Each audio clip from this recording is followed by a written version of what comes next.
let's create a dynamic calendar where you can change the year and the month as well.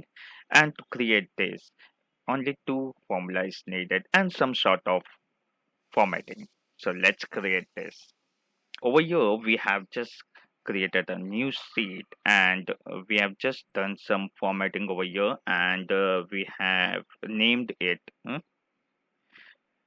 Okay, so now the first thing we have to create is the spin button. We need a two spin button, one for the year and another one for the month. So we'll add it from here, the spin button from the developer tab. This will be our first spin button. Now we'll be adding the second one, same way. Now both the spin button has been added. Now we have to assign the value to it. To assign the value, just right click on the spin button and click on format control. And from here, just make the current value as the lowest year 2022. The minimum will be the same, the lowest one.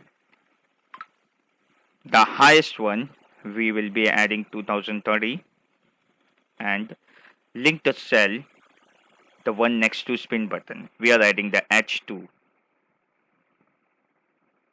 Click OK. So now whenever you change this, see your year is getting changed. Now the same way we'll be doing this for the month tab. Go into the format tab and over here this will be the month count. So the current value will stay at 1. The minimum will be the 1 and the maximum will be the 12 because we have a 12 months in a year. Over here the link cell will be the A1 and click OK. So now you can see whenever you are changing this, your month is getting changed. Look at the A1 cell, it's getting changed. So now what you have to do, you have to add one simple formula over here so that whenever you're changing this number, it should reflect the month over here. So what we can do, we'll convert this number into month. So we'll be using the text formula over here, text, then the value. The value will be the A1 cell multiplied by 30. The 30 we have used because to count the days of the month, comma, then double inverted comma open. Under that, just add 3 times m, then double inverted comma and close the bracket.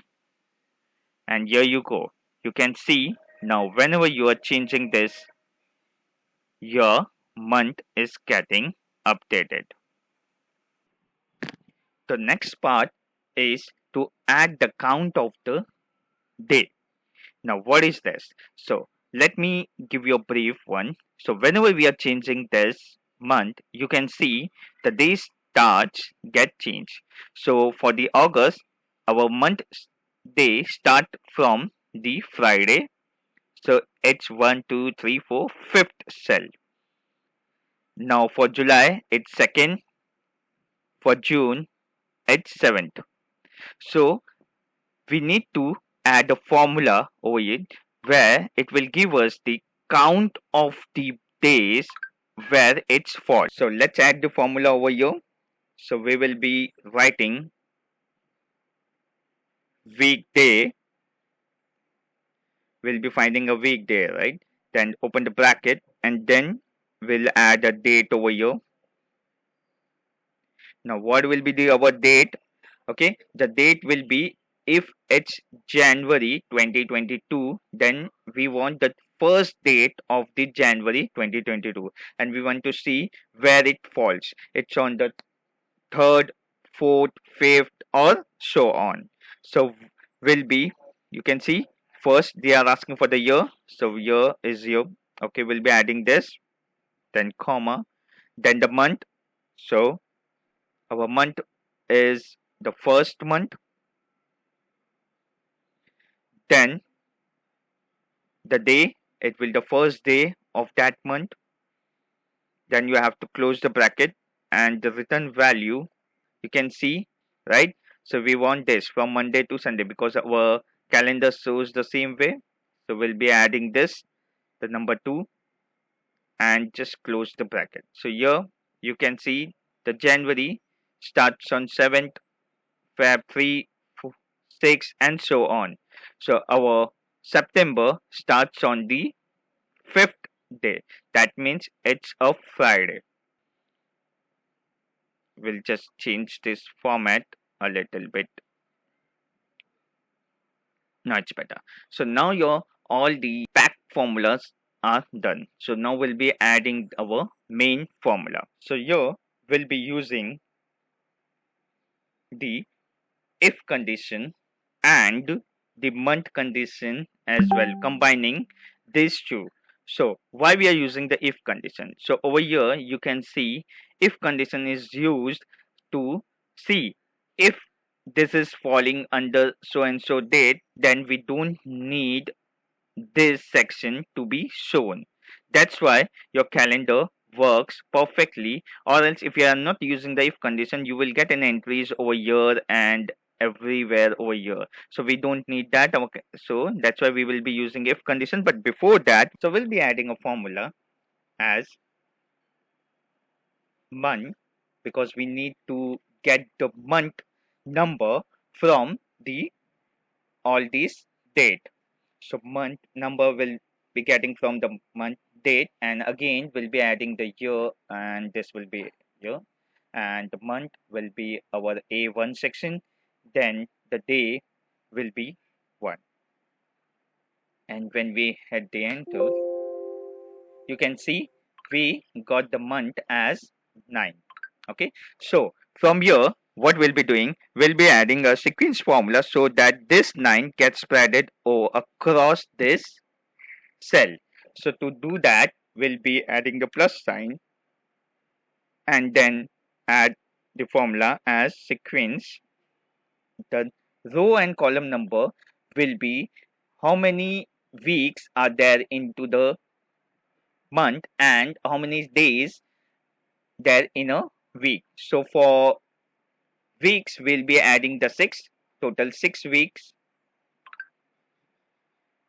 and for the number of days, there are 7, right?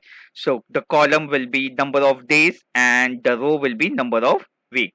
And the moment you hit the enter over here, you can see our 9 has been spreaded across this. So now we want this 9 to get minus with the number of days. So let's see what we get over here. If we minus this with A2, so we are getting this 8 number series. So now you got it.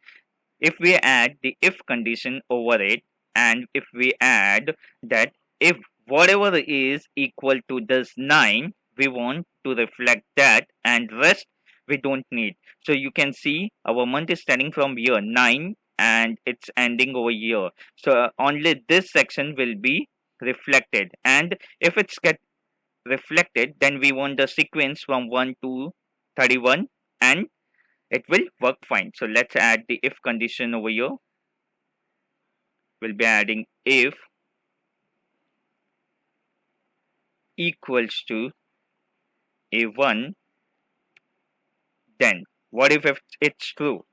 If it's true, then we want it to add as an sequence formula, which will be 6, again the same, the row 6 and the column will be the 7, and we will be adding the plus 1 over here just to ignore the 0 count. Okay, and we'll be minusing the same thing from here A2.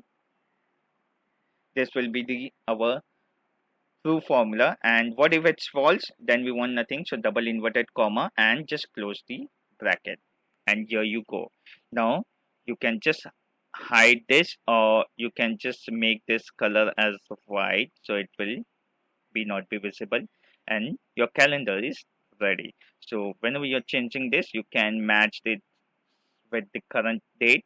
You can say it's Friday and it's 29 showing as in Friday, and if you change this year, it will also work.